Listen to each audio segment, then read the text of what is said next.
ఫ్రెష్గా ఉందో చూడండి. పాలకూర కోసేసుకుందామండి. కోసుకుంటే ఏమవుతుందంటే మరలా చిగురు వస్తుంది. ఎంత ఫ్రెష్గా ఉందో, ఒక్క ఆకు కూడా పానివ్వకుండా కోసుకోవచ్చు. నిజంగా చిన్నపిల్లలు ఉన్నవాళ్ళు చక్కగా బాల్కనీల్లో పెంచుకోవచ్చండి. ఎంత హ్యాపీగా ఉంటుందో నాకు ఇట్లా కూర్చుని ఆకుకూరలు కోస్తా అంటే. సూపర్గా ఉంటుంది.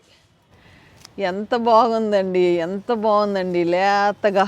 అబ్బా, వండితే అదిరిపోతుంది రుచి.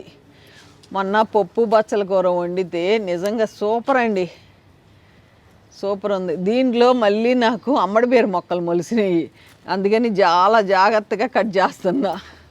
అది పెంచుతా, ఇది పెంచుతా. చెప్పానుగా మనకు ఆశ ఎక్కువని. తక్కువ ప్లేస్లో మొక్కల్ని బాగా పెంచాలని నేను ఎక్కడ కొంచెం ప్లేస్ ఉన్నా వేసేస్తున్నా. ఈ మొక్కలు కూడా అట్లాగే మొలుస్తున్నాయి. ఇదిగోండి ఎంత హ్యాపీ.